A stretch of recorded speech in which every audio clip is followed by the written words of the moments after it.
Scene గారు వచ్చారా? మేము చెప్పింది ఆగస్టు 15కి 2 లక్షల వరకు ఉన్న లోను. 2 లక్షల వరకు మేము 42 బ్రాంచులకి తెలంగాణ రాష్ట్రంలో ఉన్న బ్యాంకులన్నింటిని అడిగాం.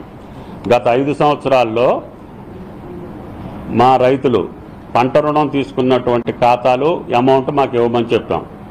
బ్యాంకులు ఇచ్చినటువంటి మొత్తం ఖాతాలు 42 లక్షలు, అమౌంట్ వచ్చి 31,000 కోట్లు. అందుట్లో 2 లక్షల లోపు ఉన్నటువంటి ఖాతాలు వచ్చి 22 లక్షలు.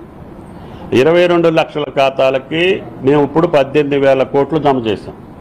ఇంకొక 3-4 వేల కోట్లు వేస్తే కుటుంబ నిర్ధారణ కావాల్సినటువంటి కుటుంబాలు ఒక 3.5 లక్షలు ఉన్నాయి.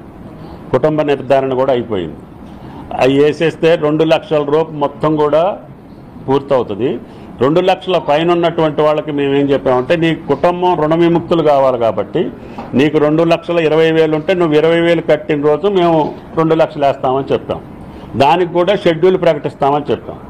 ఇది పూర్తయిన తర్వాత 2 లక్షల పైన ఉన్నటువంటి వాళ్ళకి మేము షెడ్యూల్ ప్రకటించి ఈ తారీఖు లోపల మీరు 2.5 లక్షలు ఉన్న వాళ్ళు పే చేయండి, మా 2 లక్షలు మీకు వేస్తాం. అట్లాగే 3 లక్షల వరకు మేము షెడ్యూల్ ప్రకటిస్తాం. షెడ్యూల్ ప్రకటించగానే తప్పకుండా 31,000 కోట్లు ఏదైతే మాట ఇచ్చామో ఆగస్టు 15 వరకు 2 లక్షల వరకే మా మాట, ముఖ్యమంత్రి మాట, అది నిలబెట్టుకున్నాం. మిగతా అమౌంట్ ఇవ్వాలంటే ఇంకొక 10,000 కోట్లు ఇవ్వాలి. ఆ 10,000 కోట్లకి కుటుంబ నిర్ధారణ జరగాలి. కుటుంబానికి 2 లక్షలు ఇది కాబట్టి అది కూడా జరుగుతుంది. తప్పకుండా అతి కొద్ది రోజుల్లో రైతుల ఖాతాల్లో 42 లక్షల ఖాతాలు మాకు ఏదైతే బ్యాంకులు అప్పచెప్పినాయో అందరి ఖాతాల్లో 2 లక్షలు జమ చేసే బాధ్యత రాష్ట్ర ప్రభుత్వం.